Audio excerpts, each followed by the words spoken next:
All right, it's April 14th. We're recording this at 8 o'clock on a Tuesday night. And there is some news that we want to throw out there before we get the rest of the podcast going, is that there's been a name change going on with this podcast. Something was brought to our attention. Maybe we got bought out after one episode. There's a lot of rumors flying out there, but either way, we are changing our name. We are no longer We the North. Going forward, this podcast will be called The Pylon, an NFC North podcast. So wanted to make that name change a note going forward, and you'll see it on everything, or social media and all that good stuff. But I'm Big Z, and joining us as always, we got Barney. What's up, everybody? This is Barney from Chicago, bearing down. And then we got Kinger. What's up, squad? Ready to be back in action. Talk about some NFL draft. And then last but not least, Remy. What's going on? Skull to the bowl, Purple Rain in control. All right, gentlemen. So as we record this, the NFL draft is 9 days away. It's all it's on anybody's mind in the sport, in the main sports world these days, because there's nothing else going on. All we got is the draft on our mind. Before we get into that, I wanted to bring up a couple things to note in the NFL just to get your guys' quick opinions on it. And the first one is no pass interference review rule anymore. They tried it for a year, went horribly wrong, so they just went back to what was the rule before that Saints catastrophe against the Rams in New Orleans. And the first guy I want to get the opinion on is Jeremy, because I thought the Vikings got away with a pass interference that should have been reviewed in that game in New Orleans. So it ultimately didn't affect you, but I just wanted to get your opinion on this first, the no pass interference rule. Sure thing.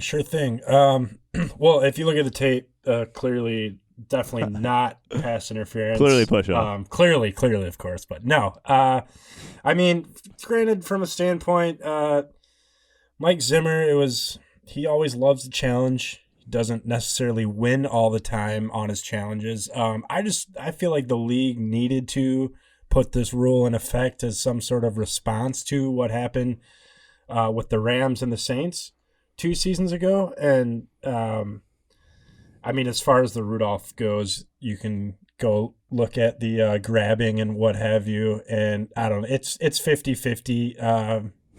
But then you fast forward a week or two later to the George Kittle push off they do call.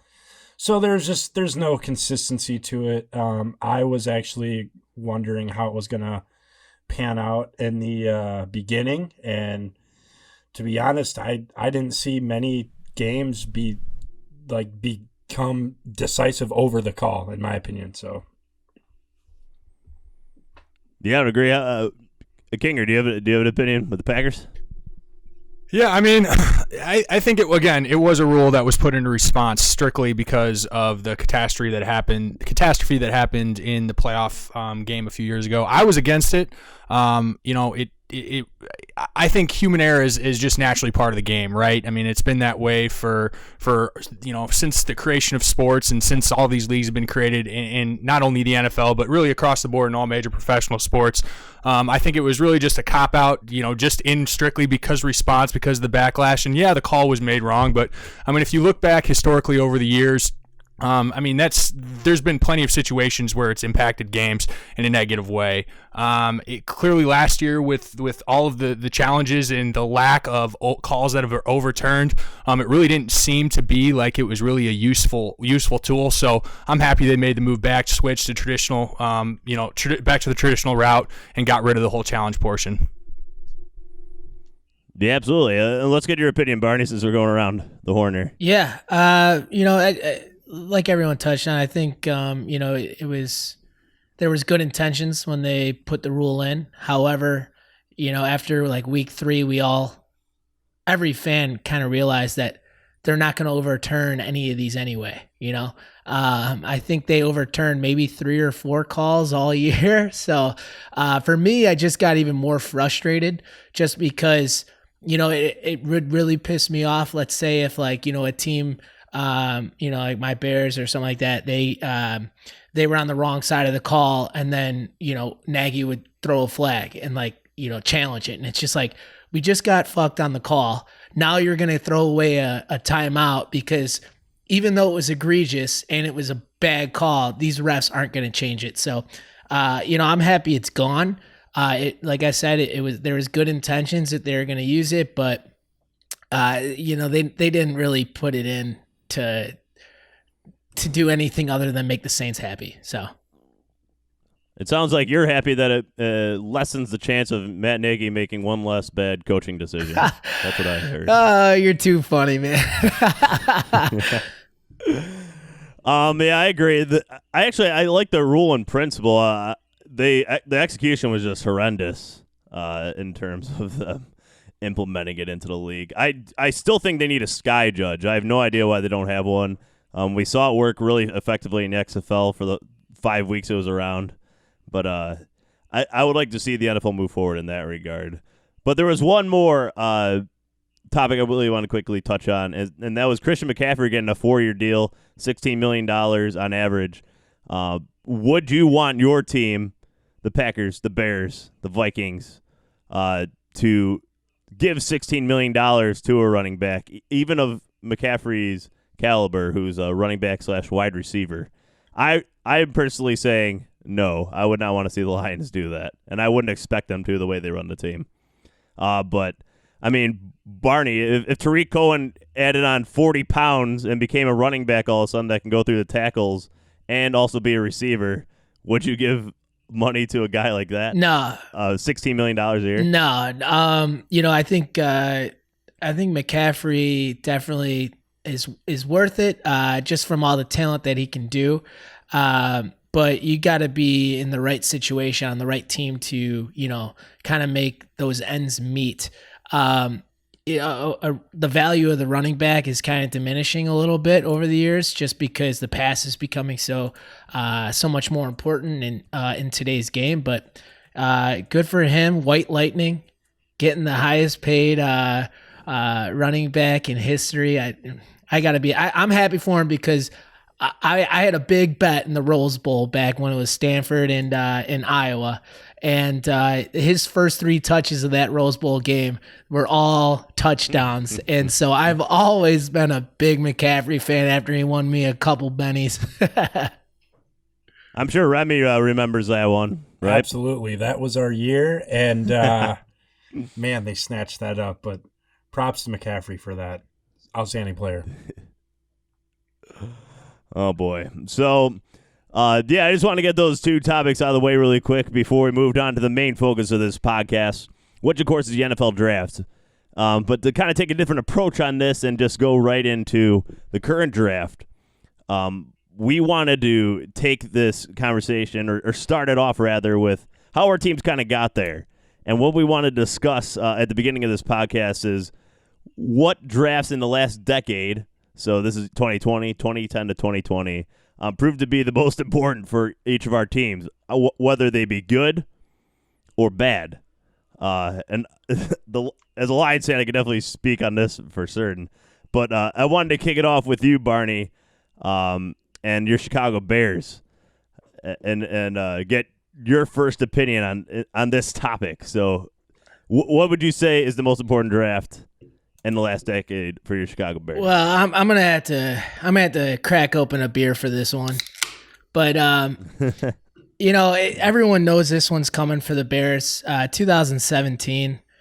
I can't say it was all bad.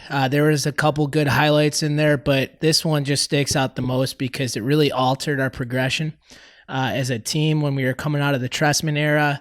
And the John Fox and trying to, find our identity again. The draft that I'm talking about is when we traded up to go from the 3rd spot to the 2nd spot with San Fran. We ended up giving up 2 second-round picks as well as a 4th-round pick. It would be nice if we grabbed the right guy, but we didn't, in my opinion. And I think in everybody else's in this room here. But, it was kind of a bummer that kind of happened. And then, just kind of to put a little bit more salt in the wound, we had 3 second second picks that year, and one of them went to Adam Shaheen, and that was a massive flop.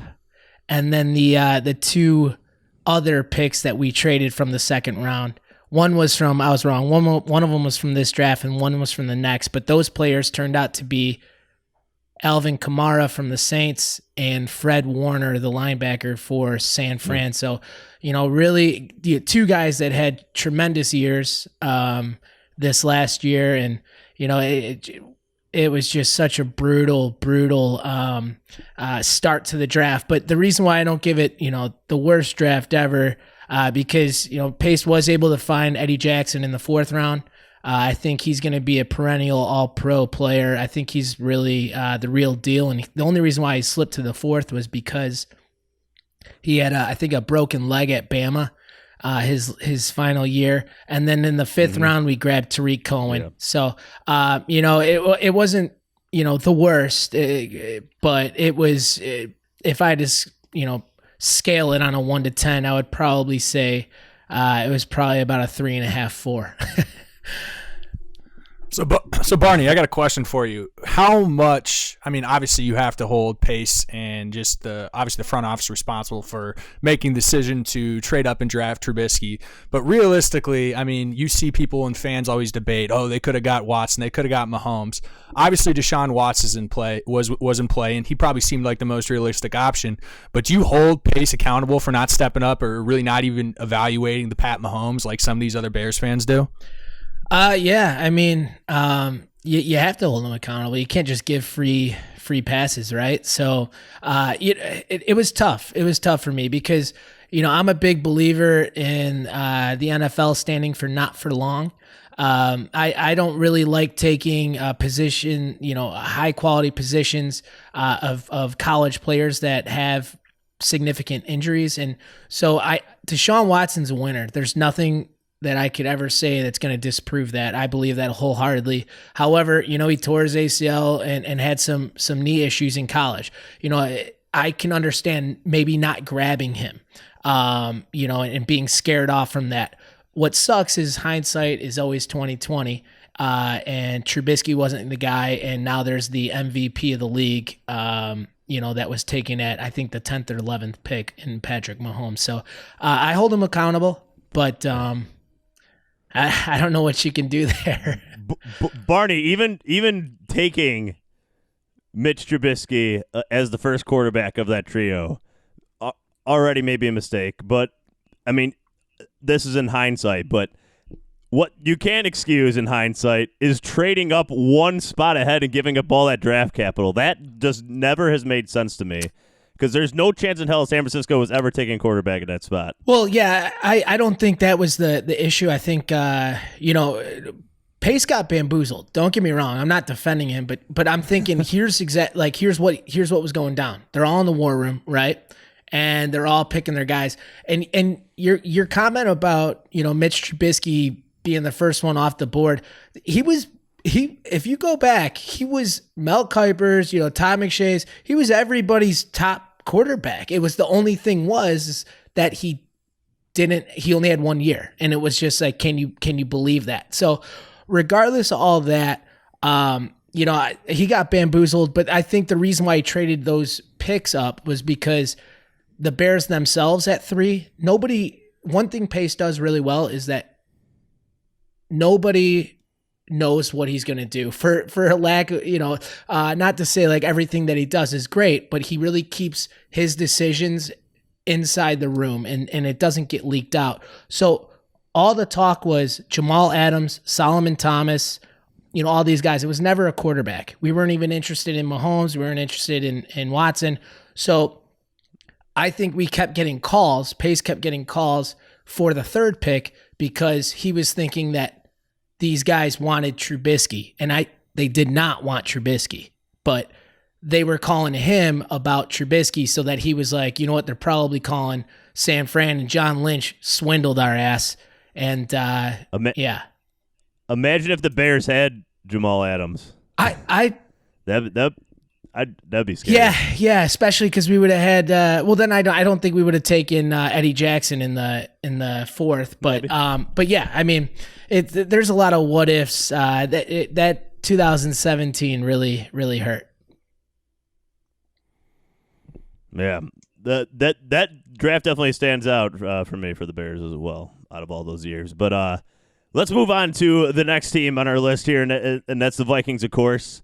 And to get Remy's opinion on the most important draft in the last decade for your Vikings, man. So with the Vikings, it's who we did pick and who we missed out on. That would be in 2016 at number 23 when we took Laquan Treadwell. Mind you, on the board still, Miles Jack, the UCLA Bruin who roomed with Eric Kendricks, who Kendricks then roomed with Anthony Barr. It would have been the perfect trifecta of linebackers. We totally blew it, missed out on them, and now, we have Ben Gedeon as our weak side linebacker who we run sub-nickel packages for a reason. I'm not trying to throw any shade, but Laquan Treadwell obviously did not pan out, and it hurts. It hurts because we could have had a really core, strong linebacking group, and I think we really blew it in 2016 with drafting Laquan Treadwell. Vikings fans raved about him. I raved about him. He was supposed to be a top 5 receiver, especially with his blocking. You heard chants of Teddy to Laquan, and it's just he didn't pan out. He had one touchdown catch that was a great fade on our first game in US Bank Stadium in the preseason. Showed great promise, but never really showed out. Jesus, yeah. As you can tell, I'm fired up about that one. Laquan Treadwell is a Illinois product out of Crete-Monee. Just wanted to put that little tidbit in there. Represent. Didn't Treadwell finally step up in the? Oh no, he didn't step up in the playoff, or did he? I can't remember off the top of my head right now. He might have. I thought he made some important plays for them down the stretch this year. Actually, like he wasn't putting up 150-yard games, but he had a few 50-yard receiving games. I thought. Well, he was dropped, and then we picked him back up, and he had I think he had like a 50 or 40 some yard touchdown against the Seahawks. Again, he was wide open.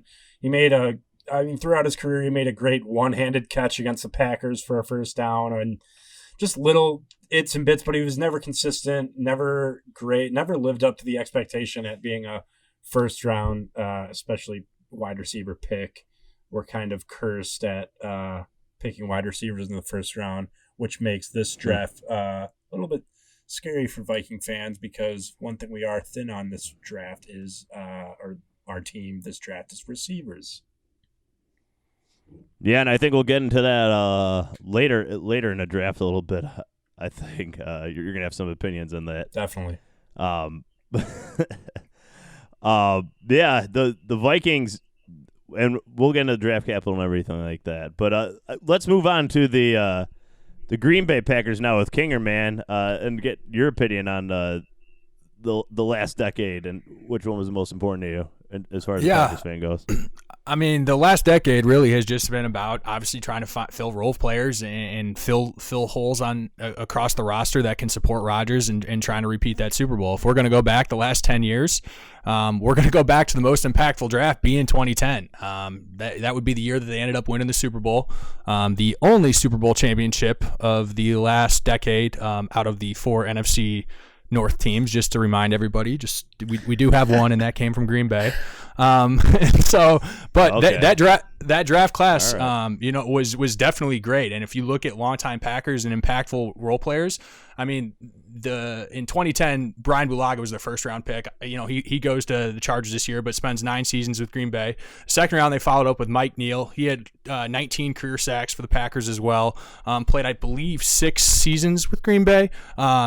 He's a Purdue guy, so grew up watching him, and he was a solid solid addition to the team for a number of years. Then to follow that up, Morgan Burnett, our longtime safety. He's with the Bills now, but he was a solid, impactful player for the Green Bay for about 7 years. And then additionally, James Starks, our running back, who, number of successful seasons in Green Bay as well. So that's really the draft class where you can think of, those are four pretty recognizable names that had good stints in the NFL. Outside of that, really the last 10 years, the Packers have had good drafting, or they've drafted well, but really I wouldn't say they've had more than 2, maybe 3 solid picks in any particular draft over the last 10 years. I would say the runner-up would be that 2017 draft where they went Kevin King in the first round, obviously pretty solid corner, suitable corner in the NFL, but to get both of our running backs, Jamal Williams in the 4th and then Aaron Jones in the 5th, those are probably, I'd say, the strongest in regards to just quantity of players that have been impactful for the Packers this last decade. Yeah, Remy, you want to hit on that one? I just want to talk a little shit. I think I found a draft class that can one up that one. That would be in 2015 Minnesota when we drafted Trey Waynes in the 1st, Eric Kendricks in the 2nd, Danielle Hunter in the 3rd, and Stephon Diggs in the 5th, baby. I'm sorry, I'll throw it back to you now. No, that's I mean that right there alone, you're right. You can't get much better than that. That definitely has to go down as one of the more successful, definitely within our division, probably within the NFL over that last decade. So yeah, I mean it's just all about filling holes for the Packers, and we'll see if we continue to do that again this year. Yeah, I think the Bears guy has got something to say about this too. Yeah, no, I think the most impressive part about that whole thing, and I don't really like being nice to my Green Bay correspondent, but all those picks are done at 32, the end of the round. So good evaluators can really get good picks each round. It doesn't matter where you are in the slot. But Remy, why didn't you lead off with that being the most important draft right there, man? Yeah, that was way more impactful. Yeah. I was fired up about really kind of throwing shade at Treadwell, and this is Treadwell's karma for me getting back, because I could have really started the segment off hot with that draft class, and my hatred for Treadwell really overlooked that. That's my bad. All right, so well, I guess it's my turn. We can go a lot of different directions with the Lions, impactful drafts, or possibly a lack thereof, especially in the early part of this decade here. For instance, like 2011, Nick Fairley, Titus Young, Mikel LaShore. We only had 5 picks in this draft, and those are our top 3. None of the Nick Fairley lasted in the league 4 years. Titus Young was arrested for diving naked in a fountain, and Mikel LaShore tore his Achilles after a year. That's about as rough as a draft as you can possibly get out of this group. But that was 2011. 2014 had one of the biggest screw-ups in terms of draft pick. The Lions got a lot of shit at the time for it, and it's probably well-deserved, to be quite honest with you. They drafted Eric Ebron, 10th overall, tight end. I'm going to tell you the following people that were drafted in order right after him. Taylor Lewan, Odell Beckham, Aaron Donald, Kyle Fuller, Ryan Shazier, Zach Martin, C.J. Mosley. All pro at some point. Although Eric Ebron did get all pro 1 year with the Colts. But, I mean, he has not lived up to his 10th overall potential, which is ridiculously high for a tight end. Although I say that T.J. Hockenson just drafted 8th last year. So, but I think T.J. Hockenson is a lot higher floor. Eric Ebron was never a blocker. T.J. Hockenson at least says that. But, I mean, that's one of the, especially the Aaron Donald thing. That one, he was on a lot of people's radar at the time. We did not grab him. Could have paired up with Sue for a year when Sue was in his prime. That would have just been absolutely ridiculous up the middle. Instead, we get Eric Ebron, who constantly could not catch consistently throughout his career in Detroit until we finally let him go. And he was kind of annoying to listen to if you ever heard him talk. Oh, that's the biggest. Those are the 2 that really stood out to me when I was thinking about this question. Yeah, Big Z. Kanger, you gotta say something, man. Big Z, when you guys got Fairley, were you pretty excited about it back in the day? Because I mean, at one point, I'm pretty sure he was projected to be like number 1 or top 3 pick, if I remember, because his measurements were off the charts. There was a lot of hype around him, and then he had some run-ins with the law and kind of dove pretty quickly, I think. Yeah, I mean, of course we were excited at the time, but we're talking about now. I mean, at the time, Titus Young was highly respected out of Boise State, but he had off the field problems that persisted. And then Mikel Shore actually really good out of U of I. I was super pumped watching U of I a lot, living in Chicago. But he tore his Achilles. That's a little different. But Nick Fairley just never panned out. Kind of lazy, and Titus Young just an absolute nut job. So. At the time, like those first 3 picks were like, all right, let's go. But no, not 10 years later, that's for sure. What a disaster! What an epic disaster. But the Eric Ebron one is the one that the one pick that always comes up, that kind of our Laquan Treadwell, if you will, Remy, in terms of just a guy that we should never have gone with. But especially when you look at all the 10 consecutive All Pros right after him that have been consistently way better than Eric Ebron. It's even more gut wrenching. Yeah, that's a brutal stretch. That's a brutal stretch for sure. I don't know who was picked in the top 10 of those of that draft, but I would almost say 11 through 20 could probably be way more impressive than the 1 through 10. Well, the top 10 was Jadeveon Clowney, Greg Robinson, Blake Bortles, Sammy Watkins, Khalil Mack, Jake Matthews, Mike Evans, Justin Gilbert, and Anthony Barr. Okay, so there's quite a few good names there, but yeah, I would almost take that 11 through 20. Oh yeah, it's a killer draft if you look at it overall, though. DeMarcus Lawrence is also in this one. Teddy Bridgewater, Devontae Adams. So. It was a really good top of the draft that year in 2014, and the Lions, they screwed it up. They still had the curse on them. I think it's been lifted since then. But now that we've talked about how we kind of got to this point one way or another, now we're going to transition to today, the draft coming up in 8 days by the time this podcast premieres. And our teams are in different positions in terms of draft capital. Remy, would you want to fill us? I think the Vikings have a nice setup here going into the draft. Isn't that right? Yeah, that Stephon Diggs trade really boosted our draft capital.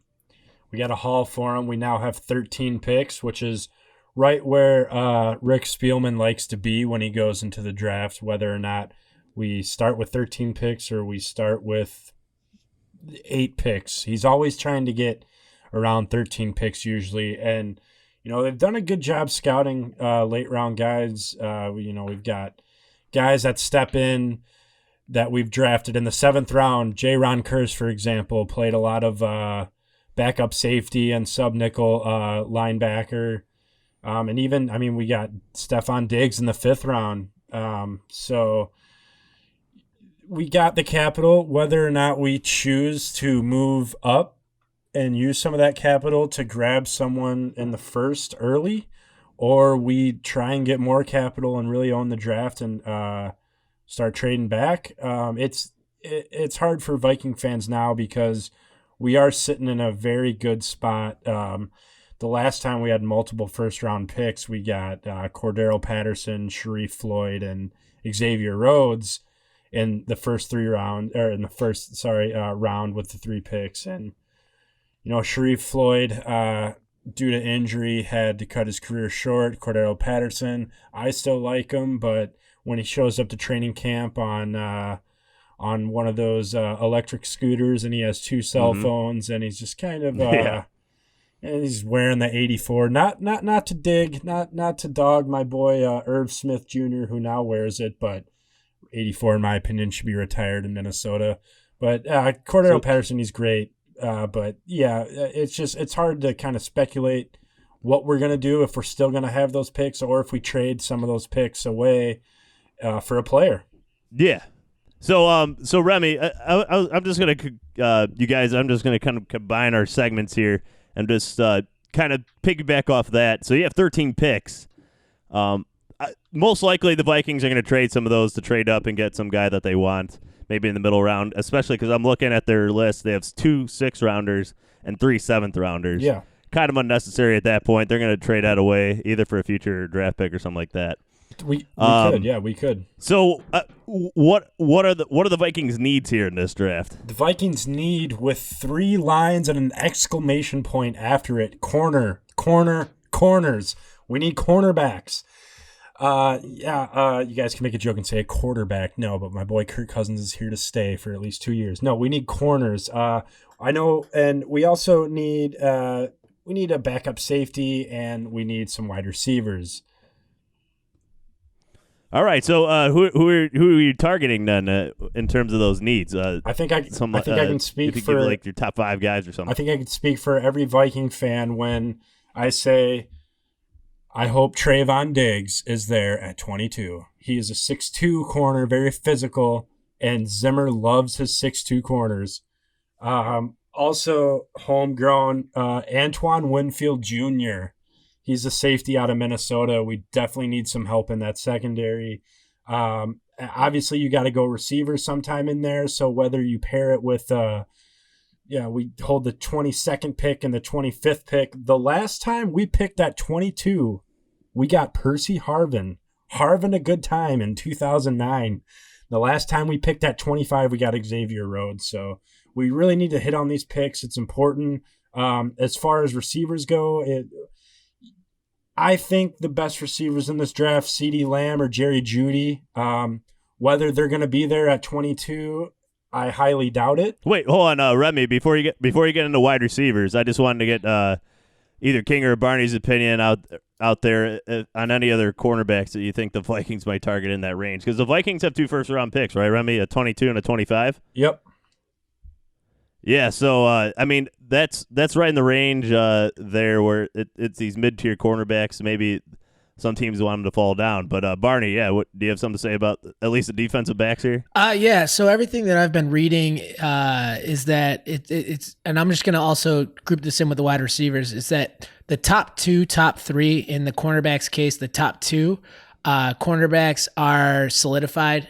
Each team, each scouts, they kind of know who those are, and that's Jeff Okudah and C.J. Henderson. He might have a shot at C.J. Henderson with 22. I don't know when he'll go. It's such a deep draft with a lot of talent.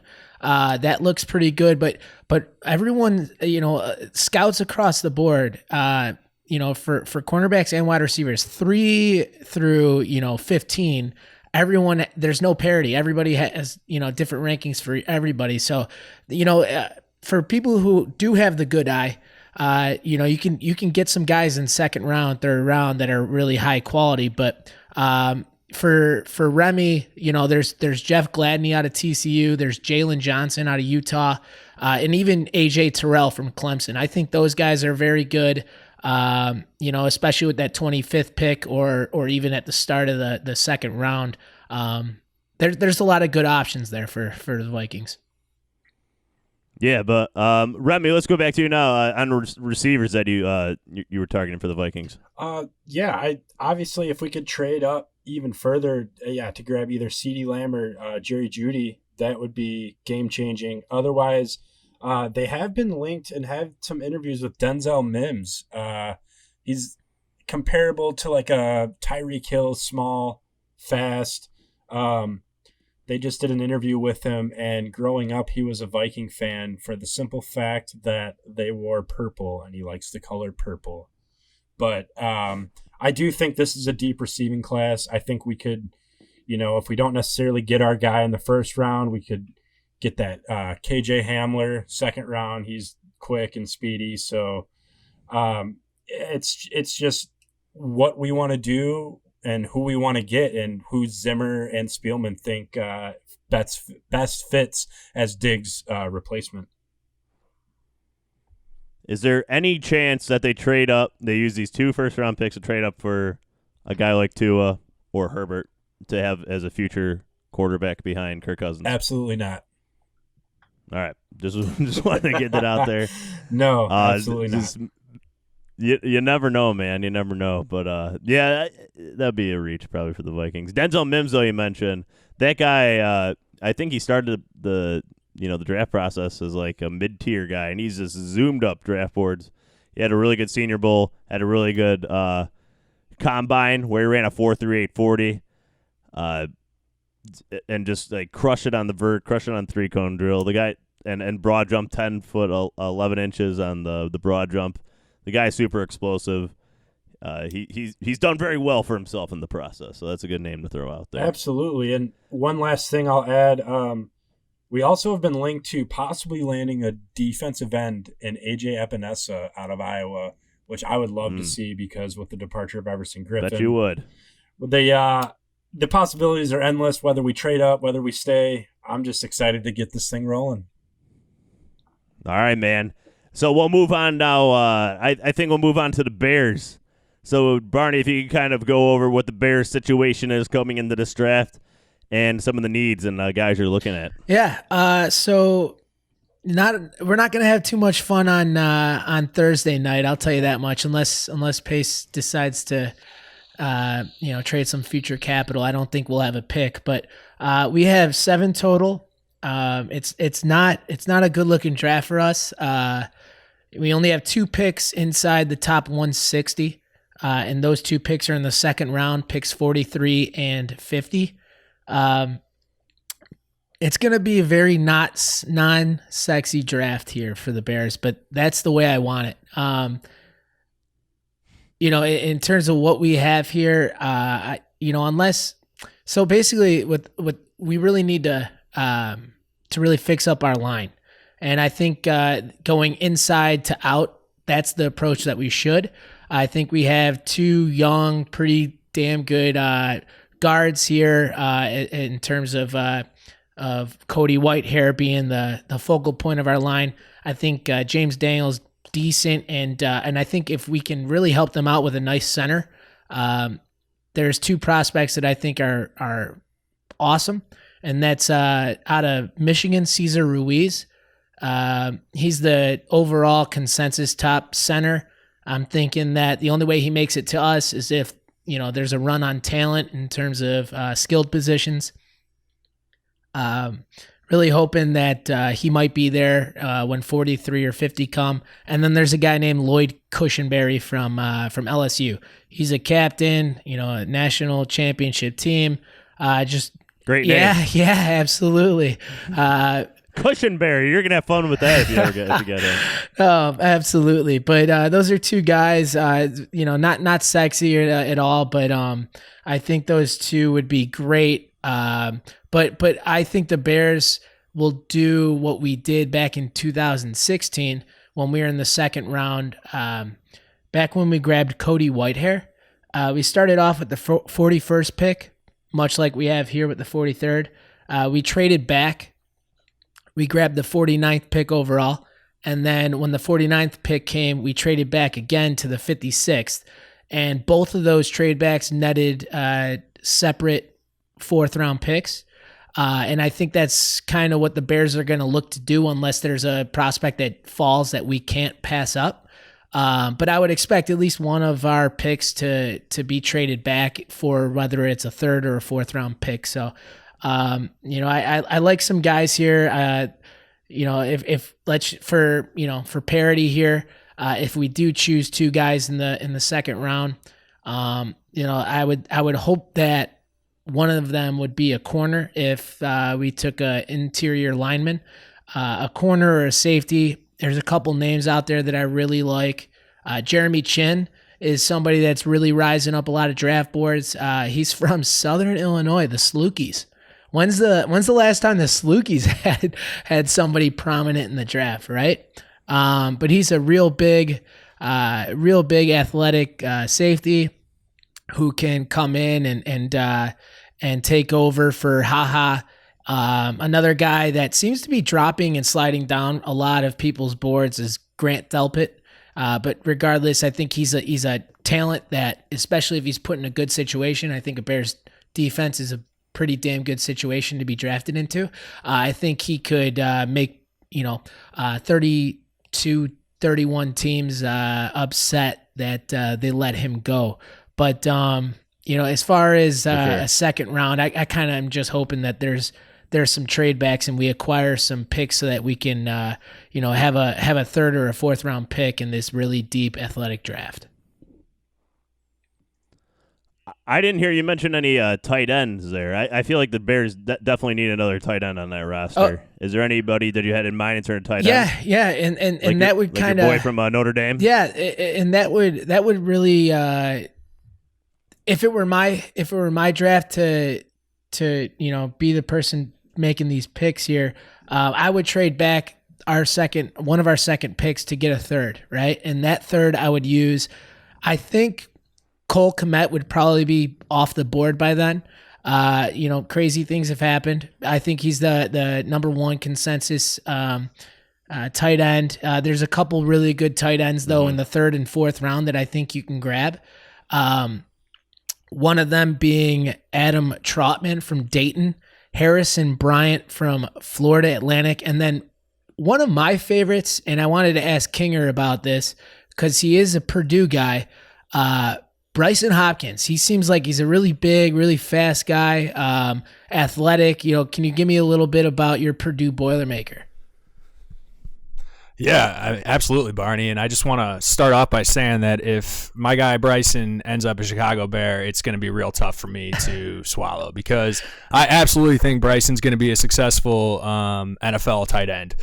He's the son of a offensive lineman who played for the Tennessee Titans for numerous years. Didn't actually start playing football till high school. So he was kind of a late bloomer, hard worker, like you said, super athletic, right? He tests well across the board, 4.6, 640, 21 reps on the bench press, 33.5-inch vert. Had some massive games. There is some questions, I will say. People are saying he's got some bad hands. He did have the third highest drop rate out of all 17, I think, eligible tight ends in the combine this year. But I mean, he's come through for Purdue year in and year out, right? Or game in.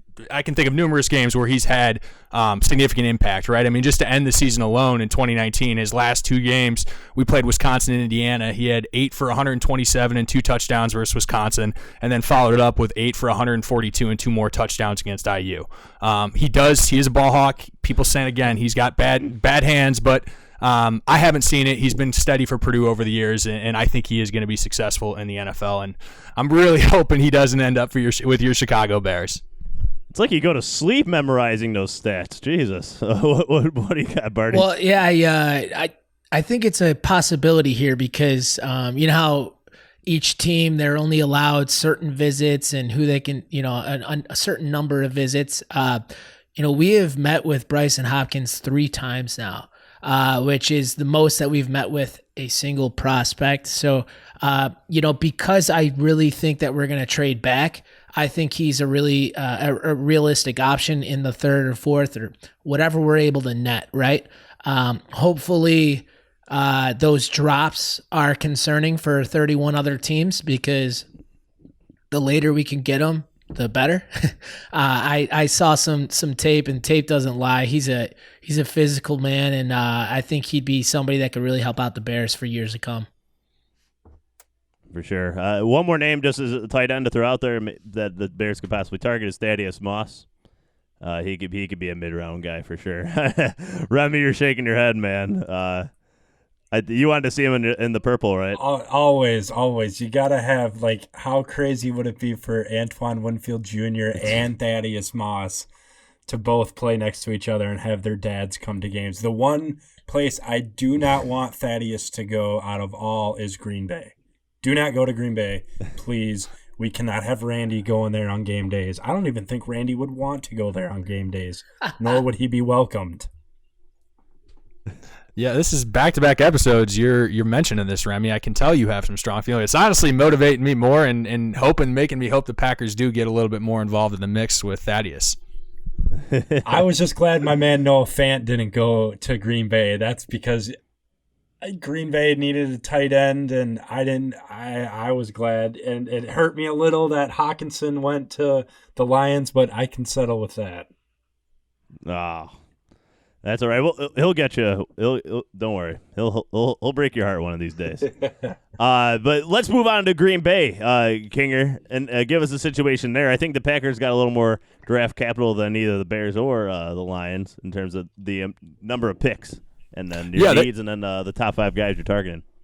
Yeah, they got 10 picks this year, but most of those are backloaded, right? So they've got 1 in the first 5 rounds each, respectively. They've got 3 in the 6th round and then 2 in the 7th.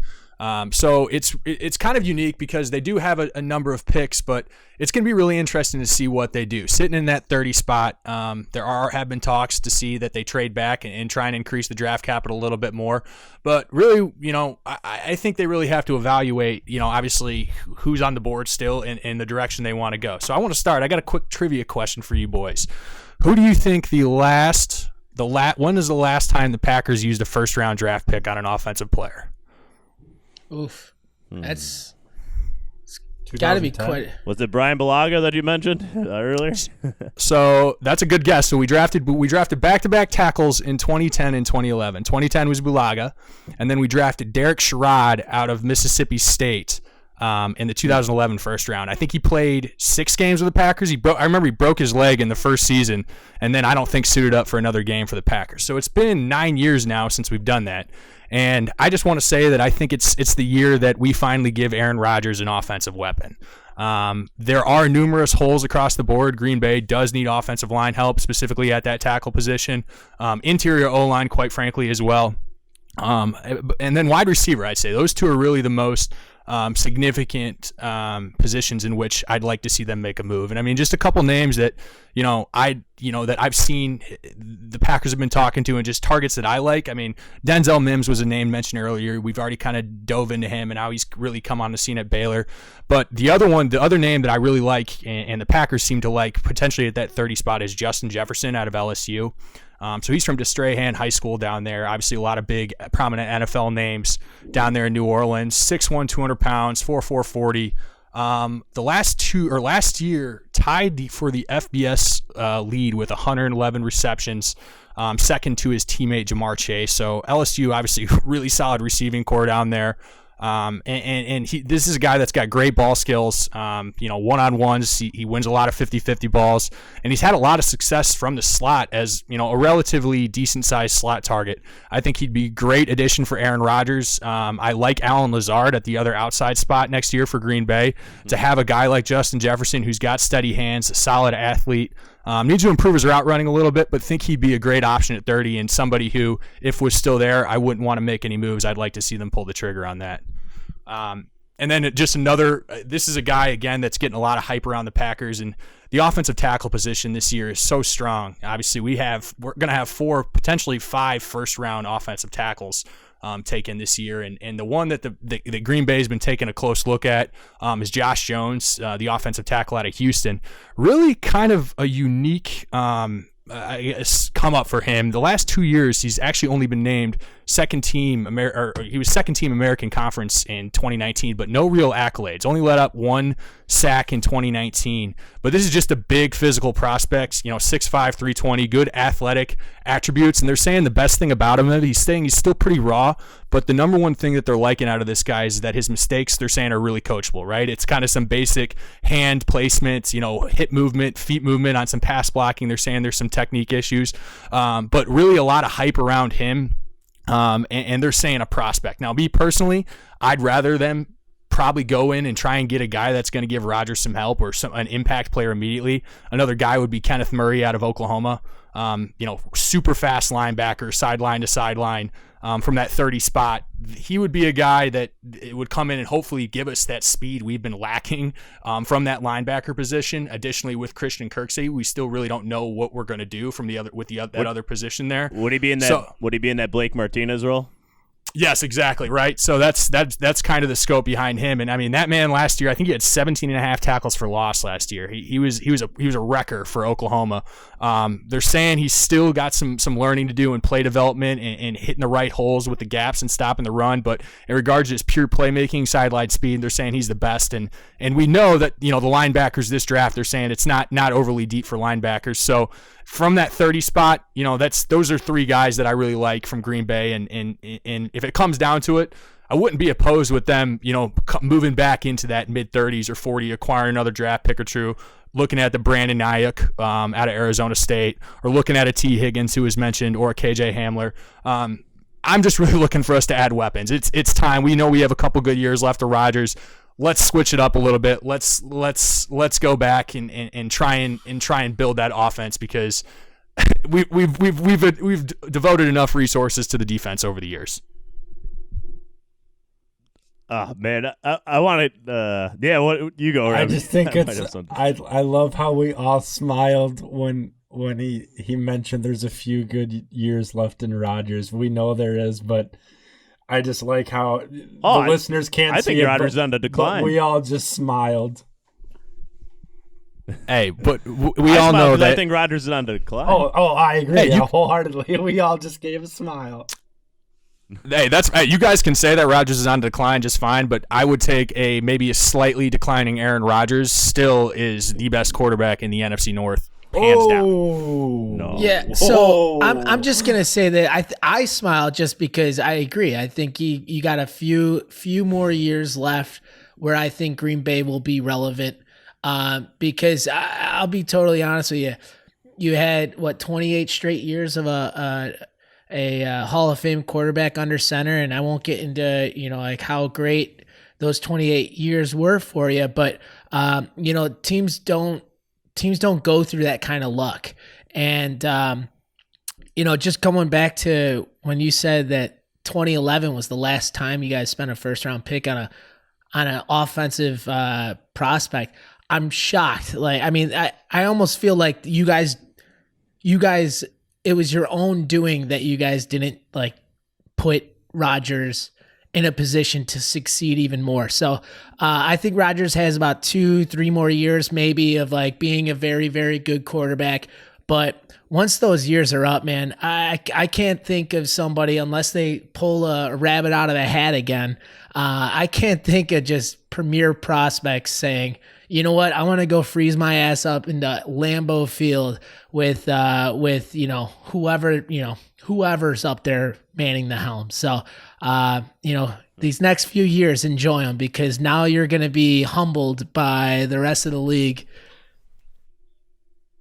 I don't think that's going to be the case, Barney. And I mean, no matter what you say, okay, yeah, it's small town USA, but that's title town USA, baby. Green Bay's great. You can't get a better fan experience or environment. But I just wanted to make one final point on this, and I just wanted to say that I do completely agree with you, Barney. It is kind of amazing that the Packers didn't devote more of those first round resources to Rodgers. It's almost been like every year, it's all about building the defense, and the defense year in and year out has been the question in Green Bay and the inconsistency. And it's almost time where it's like, you know what, defense, we've made Aaron Rodgers make do with it for the last 8 years with whatever resources we can throw at him. It's time for the defense to make do for a year and really give that man the weapons he deserves to make one final couple good runs here for Green Bay. Yeah, and I feel like just the only thing that's going to really help the Packers in these next years to come is to get somebody that can take over an offense along with Devontae Adams, who can prolong Aaron Rodgers' career, right? Where he doesn't have to be great, he could just be good because those guys are great. But we'll see. Yeah, and really, really quick with you, Remy. I know you had one more point there to make. Yeah, one last point. I will give props to the Packers for doing what they can do without drafting offensive weapons. But when it comes to Titletown USA, I think that kind of died off and was handed off to Boston. Fair. I mean, fair if we're going to go by the last decade. I can't really argue that, but it's history in Green Bay is no joke. We can still hold that close to our hearts.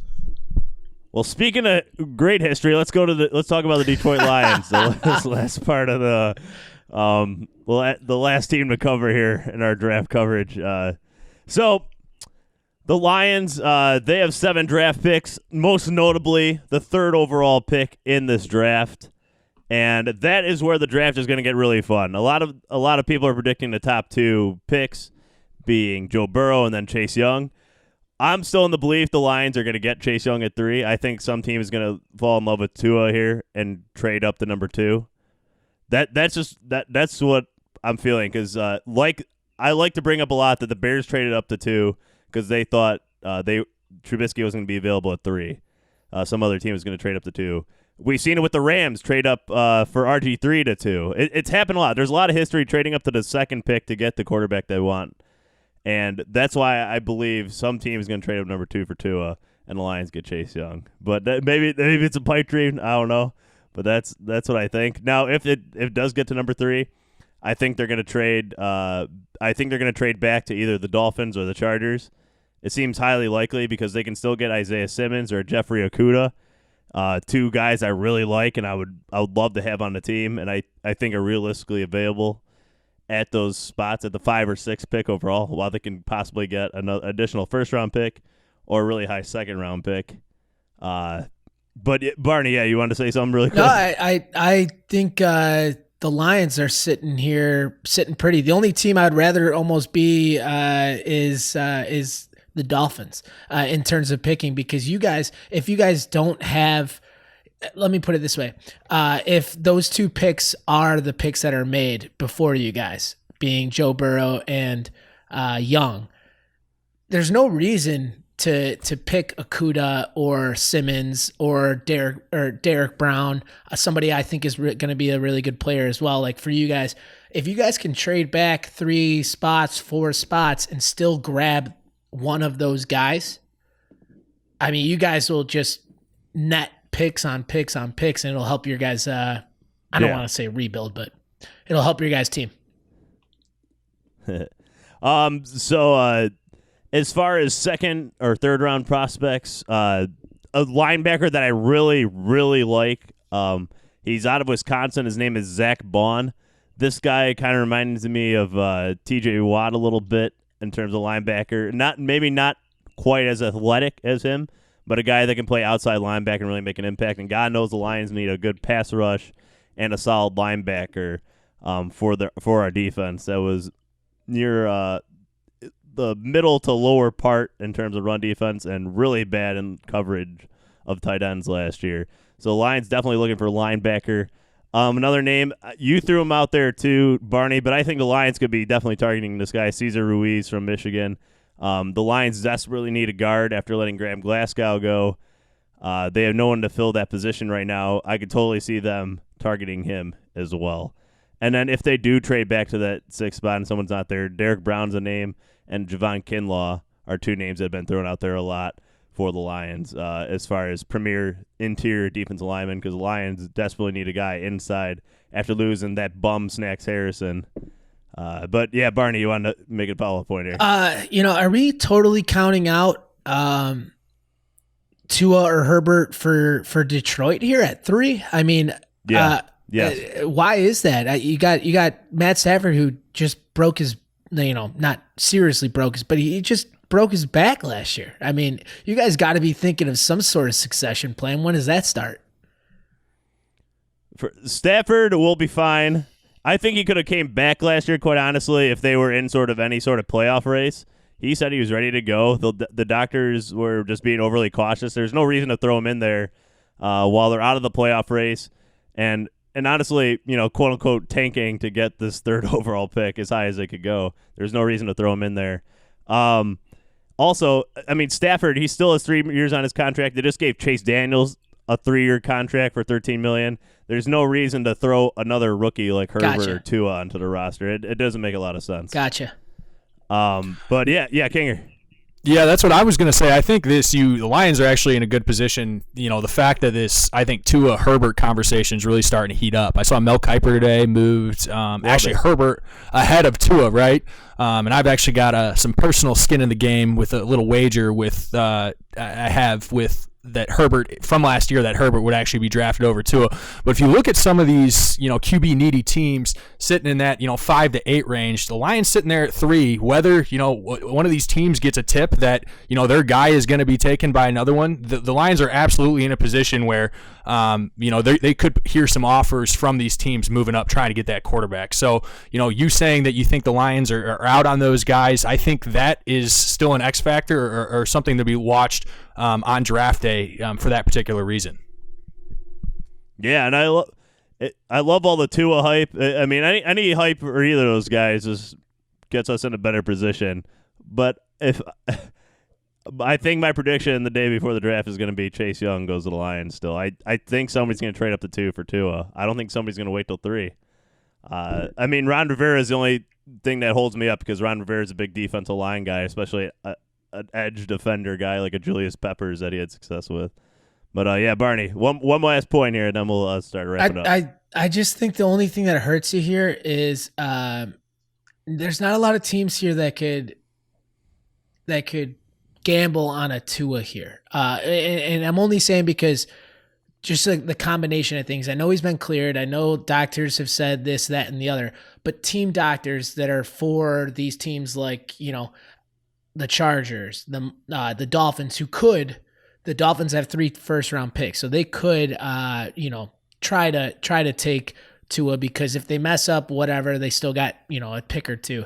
But these teams, they aren't having their own physicians evaluate them, and so there's a lot of teams that I think for that reason are gonna wait till maybe he falls to them. I just would be very surprised if somebody trades up a significant amount to get to the 2 spot.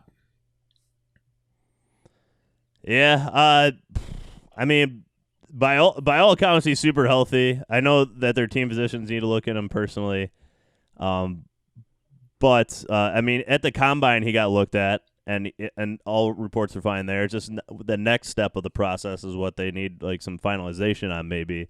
And I mean, he's showing off videos. He's doing all the full workouts and things of that nature. I don't think it's as big of an issue, and I think lately it's been thrown out there as a bigger issue.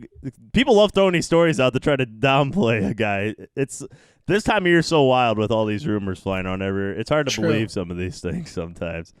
But yeah, it's wild. But I think that's gonna wrap up our podcast here. I mean, we covered a bunch of stuff, gentlemen, on the draft here. But going forward on this podcast, like we said, the draft is a little over a week away. We're going to have more coverage right before the draft, and then we'll have some reactions after the draft as well. But, yeah, Barney, if you want to give a last word here before we... Yeah, so just to gear up what's in store for next week, we're going to do a bit of a mock draft that'll take part with all 4 of us here. And we'll also need some suggestions here, and we'll bring it out to the fans so that we can see what you guys pick as well. But next week should be pretty fun with a mock draft. And just one last thing. I think let's just throw out a little thank you to our healthcare professionals and our first responders. And, even the people that are working the grocery stores and doing the little things every day to keep this world running, I just shout out to you guys. You guys are the real heroes. So, yeah, and food supply chain workers, all the good stuff. Yeah. Yeah, good point, Barney. Good point. So I think that's going to wrap it up for us here on the podcast. Again, we are not We the North. It is the Pylon going forward. So if you liked our Facebook page, thank you very much. We appreciate it. We realize it might be called We the North now, but going forward, I think we're going to change the name to the Pylon, and just be on the lookout for that if you're kind of confused at first of what's going on. But, I mean, we had a lot of likes right away, which is encouraging, so thank you, everybody. And just keep subscribe to this podcast once it gets on Apple, but, we're available on Spotify, Google Podcasts, Stitcher, a couple others as well. But we're working on getting on Apple and a few of the other major streaming platforms. But keep sticking with us as we work through all those details as we keep building out this podcast. Again, it's only episode 2. We have a lot of fun. This football season will hopefully get off on time, and we'll go from there. But thank you, everybody, much for listening. Again, this is The Pylon, an NFC North podcast. Thank you, Kinger, Barney, Remy, and I'm Big Z. Everybody, have a good night.